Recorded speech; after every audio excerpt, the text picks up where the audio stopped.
Hi, I have reread a sample chapter from book 1, 2 and 3 to upload to my new website, which is launching now. If you would like to listen and have a sample chapter, I'm now doing book 2, which is part 2 in the series, and this one is called The Crystal Earrings in the Children of Pisces series. I really like this book because my son helped design a fight scene and a monster so that the human boy can be the hero and save the hybrids for once. Don't seem to do that too much in my books. It's always the hybrids this and the hybrids that. So I thought that was quite nice that he actually related to and liked the human boy more and wanted him to be the hero. So I'm not going to read that part in this reading. I'm going to read a part about Mina in the London area. So without further ado, I'm just going to start reading chapter 4, Hide and Seek in London. And this is about Mina, the hybrid. And her auntie, if you haven't read the book, is called Lee. So have a listen, see if you like this. And yeah, hopefully you'll enjoy the chapter. As a secret agent, Lee had a concealed office behind the wall in the hallway, along with a lot of fancy technology and weapons. Spy weapons. There was a bookcase next to the stairs. By tapping a particular book 3 times, in this case The Hobbit by J.R.R. Tolkien, a secret door opened. Mina smiled wickedly at all the wonderful things she desperately wanted to use. The door led to a space underneath the stairs that went down into a hidden cellar. The room was not large. The green walls were covered in glass cabinets loaded with weapons. In one corner was a desk with a flat glass surface. That was a high-spec computer. They were all like glass tabletops nowadays, and as you activated the computer, the images would appear in the air above the glass, and you would touch and swipe the virtual images in the air as if it were a virtual touchscreen. Mina would be delving into that shortly.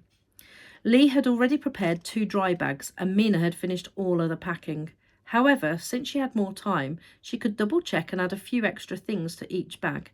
Survival tin each, saw chain, fishing line, hook, sewing items, folding scissors, glucose sweets, money, plastic carriers, absorption pads, first aid kits.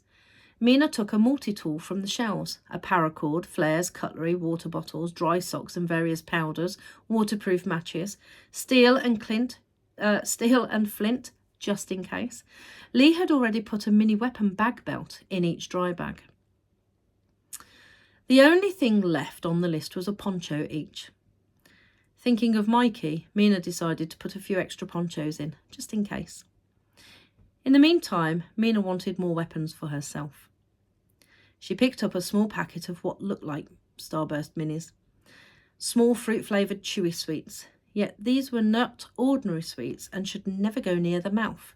They were mini flash bombs. Throw one at a door and it would blow the door off its hinges. If thrown near someone, it would stun their senses long enough for them to be restrained.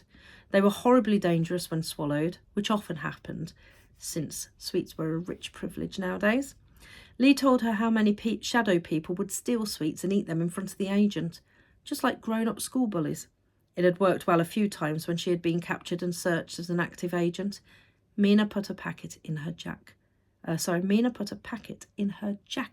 pocket. It's getting late. I'm tired. The second thing she looked at was a pair of rings. They didn't look at anything special, just simple gold rings with a little quartz stone sat in the top of each one. Mina smiled. She had been so desperate to be able to use these. She took a pair and put them on the index finger of each hand. To activate them, you had to knock the 2 quartz stones together just once and then place your hands on someone. This discharged an electric shock that could knock out an elephant. Plus, they were rechargeable. Mina admired them on her fingers. Sweet, she said with a smile of satisfaction spreading across her face. Mina added some knives, poisoned invisible lipstick, and exploding chewing gum. Much of Lee's clothing was jewellery, multitasked as tools and weapons. Her belt was often a whip, her boots had knives and a minigun hidden in them. Even her watch could be activated into a bomb. Living with a secret agent had its benefits, and Mina had so often dreamed of being a secret agent like Lee, using all of this daily on shadow people. With her powers, she could truly make a difference in this world. Since the pandemic, humanity had either become spiritual, focused on evolution and service to others, helping people recover and grow from years of tragedy and loss, or alternatively, criminal, seeing life as something that might end at any time and selfishly seeing what they could get from it before that happened, spiritual or criminal, and not much else in between. Mental health was also a massive problem for people who couldn't cope with the new world and all the loss. Some were depressed or anxious, while others were violent or gave up on trying and sought to end their lives. Lee was busier than ever chasing criminals. Drug crime was increasing, people wanted escape, and meditation had lost its appeal. Drug dealers were the worst, pushing drugs they knew would destroy a person's life. Humanity had survived the pandemic. They had yet to survive themselves. Hence there were a lot of shadow people around, those who were far from light and good. Mina was familiar with Lee's technology and activated the computer by touching the glass tabletop. Hi, I'm Lucy. How may I help you today? The AI, artificial intelligence computer voice asked. Activate CCTV footage from the park yesterday, Mina said, tapping the glass and inputting the park location details. The holographic images appeared in the air in front of her, and she used her hands to move them left or right or swipe them closed. Or she tapped another one to make it bigger as she fast-forwarded and scanned the footage. She soon found her and Kieran and watched the scene from the rails again. She zoomed in as best as she could on the figure watching them from afar.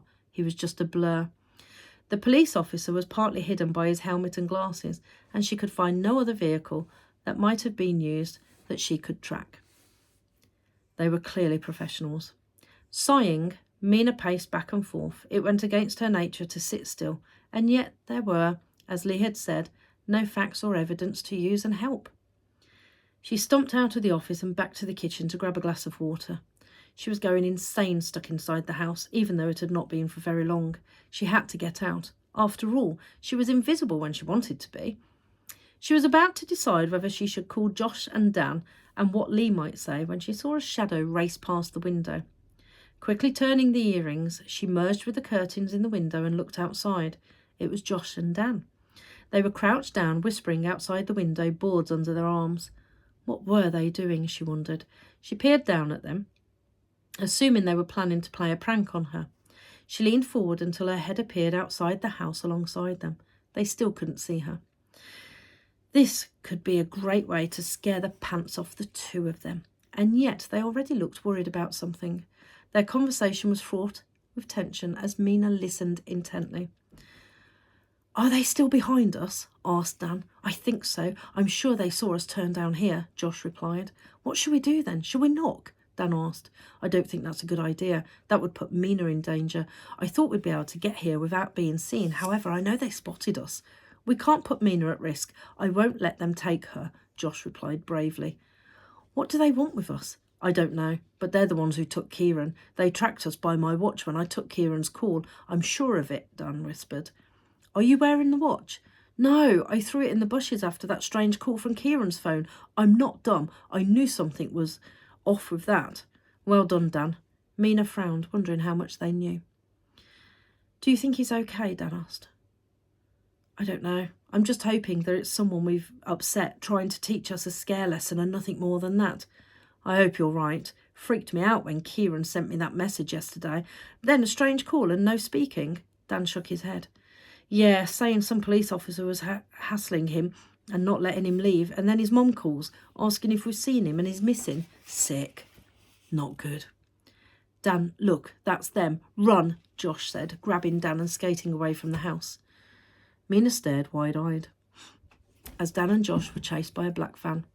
They hadn't made it far when the van screeched to a halt in front of them. Two men jumped out, knocked Dan and Josh off their boards and hauled the pair into the back. As they threw their boards in with them, Mina caught a glimpse of Kieran lying on the floor of the van, gagged and tied, not moving. No way, she gasped as her mind raced with what she could do, and had time to do. She had to act fast. From the coat rack near the front door, she grabbed the beanie hat that she'd stolen from David the previous day. when she had been oblivious to the danger they were in. She stepped fully out of the front door of the house and grabbed her skateboard. She skated after the van as fast as the board could go. Only the skateboard remained visible and caught the attention of a few passers-by, but fortunately not the van driver, and that was all that mattered. The van took a sharp right. She kept up with the van, smoothly curving around the corners, careful they couldn't see the skateboard in the mirrors. She was fearless. She had skills these men could only dream of. No human expected her to have powers. No human would be able to handle her powers. She was no ordinary girl. She was invincible. This is how Mina felt as the wind hit her face, and she secretly admitted she loved the drama. Before long, the van turned down a deserted road and came to an abrupt stop. One of the men got out. A shadowy man for sure. Scowling, he scanned the area to see if they were being watched. Mina knew instantly that he was the officer she had seen yesterday. Another man joined him. He was bulky, square-shaped and solid, clearly a bodybuilder. Content that the coast was clear, he flung open the back doors and attempted to grab Josh and Dan. No doubt knowing them, they were banging about and causing a noise. She had to admire their courage.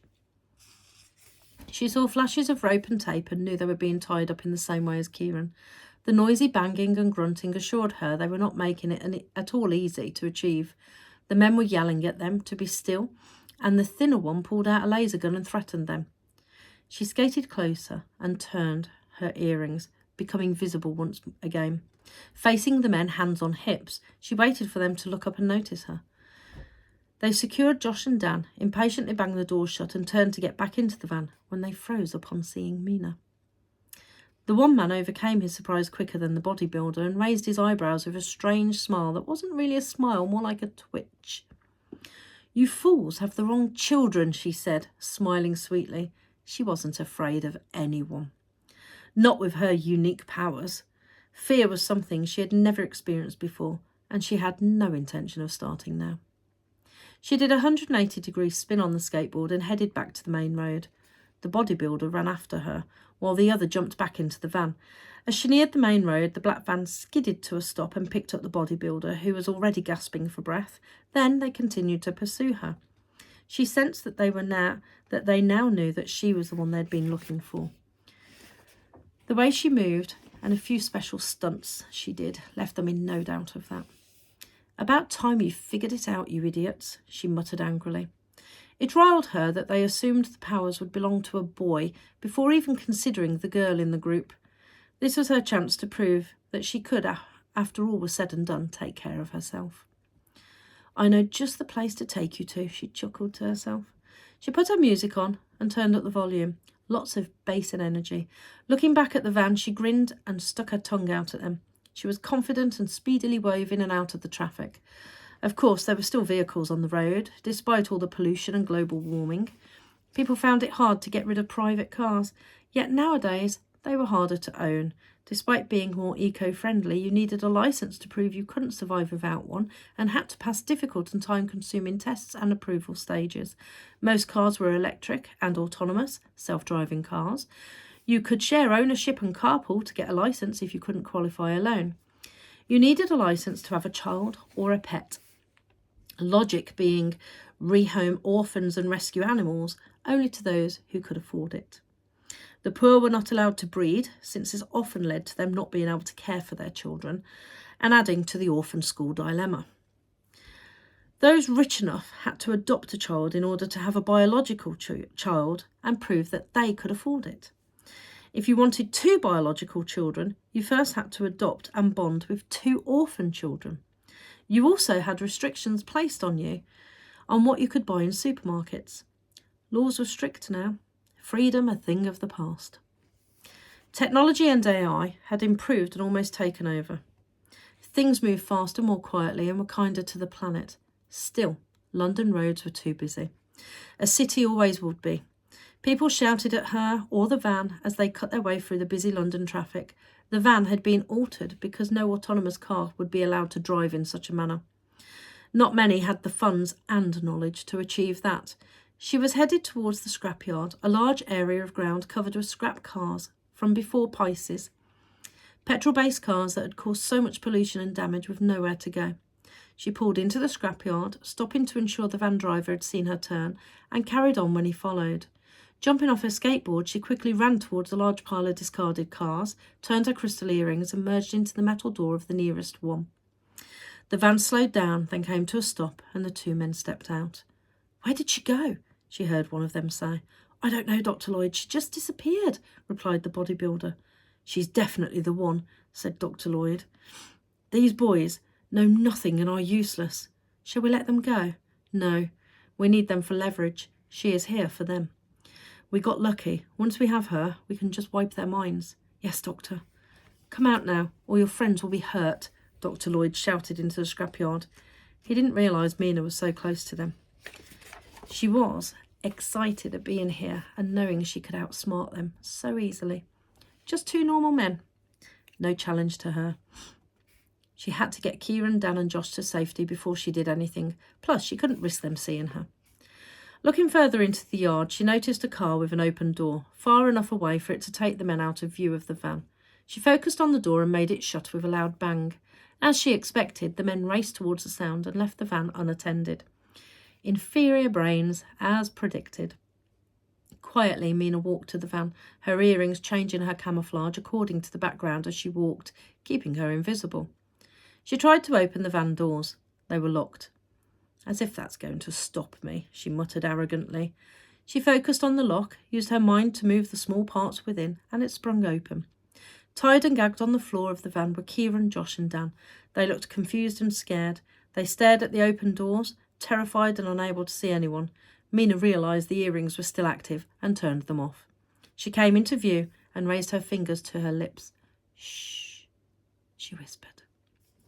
Leaning in, she untied Dan, who then did Josh, as she helped Kieran. They hurried out of the van. "Mina," Josh exclaimed, "am I glad to see you." "I saw you at my house and followed you," she said. "You're the best friend ever," Dan said shakily. "What's going on, Mina?" Kieran was near hysterical. "I've been treated horrendously and stuck in the dark all night long. I shouldn't be treated like this. There must be laws against this sort of behaviour." "There are laws against criminal behaviour, Kieran, and yet the funny thing is criminals don't give a hoot about laws." Mina rolled her eyes impatiently at him. "Now come on, there's no time to explain." "This is insane," Kieran declared. "Shut up, you idiot. They'll hear you," Josh whispered. "I don't remember anything. I was hit on the head and questioned with a sack over my head. A sack? Can you imagine that?" Kieran was wide-eyed and losing it. "You need to go. Run back to your house. Call and tell Lee what is happening. She will bring her team. They're still here, so hurry," she told them. "That guy from the park is certainly not a cop. I figured that out yesterday when he followed me and the guy he asked us about was with him. They were working together," Kieran replied. "Oh, my arms hurt. It's impossible to sleep with your arms tied behind your back. Did you know that? All night I had to lie in that van. I have pins and needles. I could be seriously hurt. Am I traumatised?" "They kept asking how I did it, where my powers came from. What the heck were they going on about, and who are they?" "Kieran, shut up. We can talk later," Mina lied. "Just get going quickly before they come back." "What about you?" Dan asked. "Don't worry about me. Just go. Get Lee and her team. I'll run circles around them until they get here. You know I can handle more than this." "I'm not leaving you," Kieran said. Just then, another black van screeched around the corner and headed at speed towards them. At the same time, Dr. Lloyd and the bodybuilder, having realised what was going on, were heading back. The van screeched to a stop right in front of them. "Go, now," Mina said, shoving Kieran away. "They won't catch me. You know me and how fast I am. I'll distract them, spin them in circles until you get back. Get Lee, no one else. Hurry."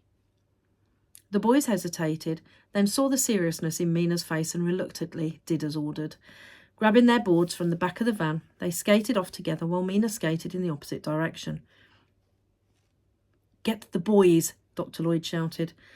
"No, leave them. They are of no use to us now. Get the girl," growled a voice so chilling that the hairs on Mina's neck immediately stood up. It came from the driver of the second vehicle. He was now getting out. Instinctively, she knew that whoever had stepped out of the other vehicle was not human. Mina stole a quick glimpse over her shoulder. She couldn't see much. They had those red army suits on that disguised them well. The aliens were here. They had found her. And she suddenly felt both scared and excited. She knew about them and did not think they would return to Earth until her father returned. What would they look like? Gripped by a rising sense of curiosity, she had to see. Changing direction, she headed back towards them and hid between some mangled and rusting cars. She turned her earrings and again went invisible. She thought about the conversation she had had with Lee and again found herself wondering what sort of talents they possessed exactly. She had not anticipated engaging with aliens at this point, just the two morons in the van who had snatched her friends. Now it was getting serious. Had she bitten off more than she could chew? Another alien stepped out of the second van and both joined Dr. Lloyd and the bodybuilder.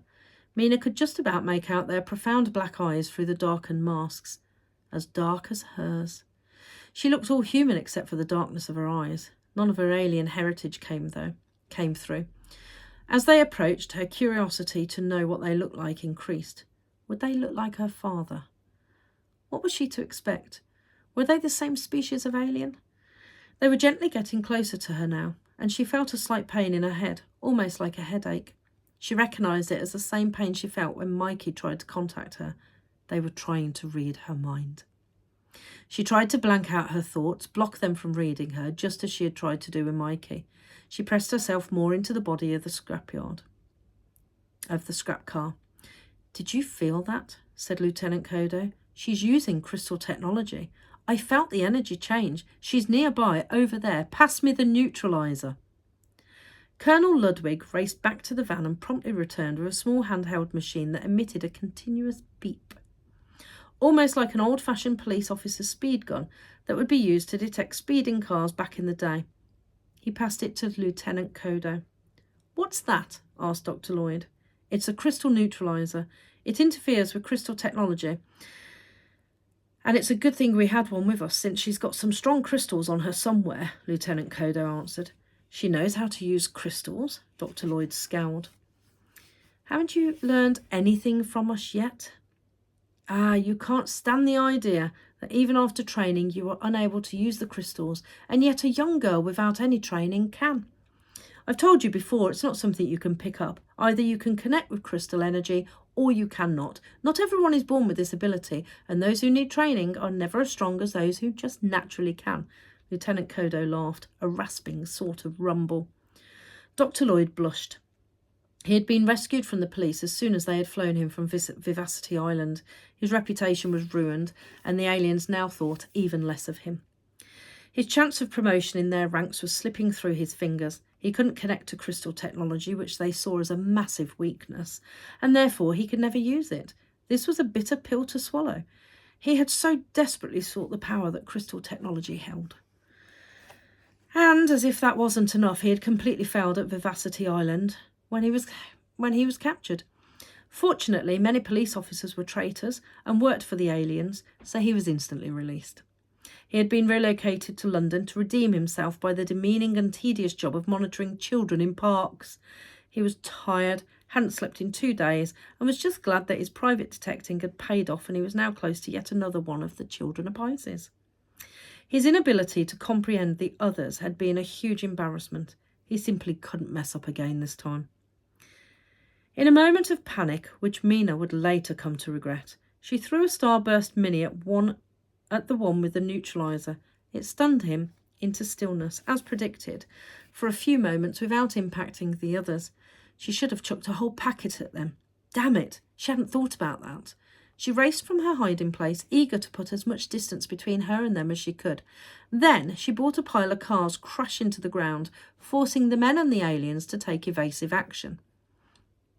As she ran, she looked over her shoulder and saw that one of the aliens was holding up his hand, apparently stopping the falling cars in mid-air while looking in her direction at the same time. He could see her.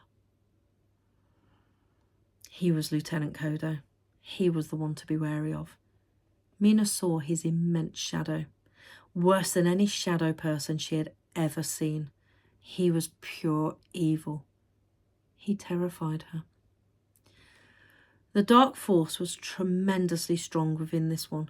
Mina touched her earrings and realised with alarm that they were no longer working. She was fully visible. "Oh no," she moaned. "That explains the neutralizer." Panic ensued now that she had lost her advantage and her cover was blown. She scanned her surroundings where she had left her skateboard. She spotted it and ran towards it, holding the palm of her hand towards it and using her energy to pull it towards her.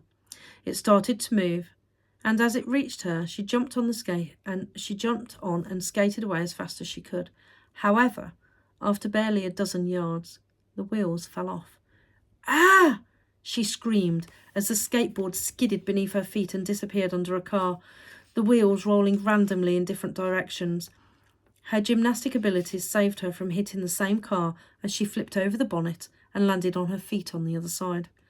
Meanwhile, her pursuers had almost caught up, and she realised with horror that they could manipulate objects. They had broken her skateboard. "Oh no, what have I done?" she said, stumbling on, feeling her legs turn more to jelly with each step. She was not trained nor prepared to fight with anyone with similar powers as she had. Not to mention they were able to disable her powers. She couldn't have predicted that. She wasn't ready for this. She only knew how to fight with normal people. Mina wheeled her legs to keep moving one after another, as jelly-like and weak as they were. She had never experienced fear before. As she ran, she sent parts of cars flying all over the place, causing chaos, desperately hoping they blocked the way behind her. Looking back, she caught glimpses of the men ducking and avoiding the flying parts. The aliens merely moved the objects away before they hit. This wasn't going to work at all. They were gaining on her, and she was outnumbered. She desperately looked around the scrapyard, trying to find inspiration on what to do next. They were almost upon her. Her heart racing, she pushed forward.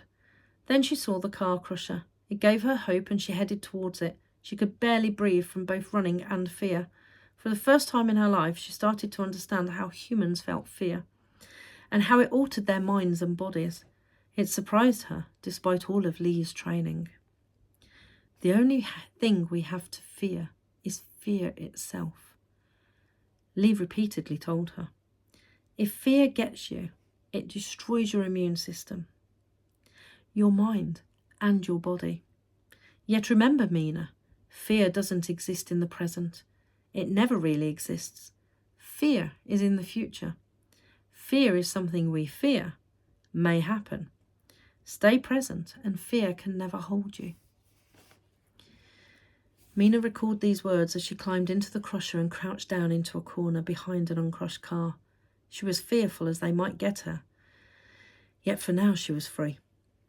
She slowed her breathing and focused on the present, the cold of the walls and the smell of the metal, right here and right now.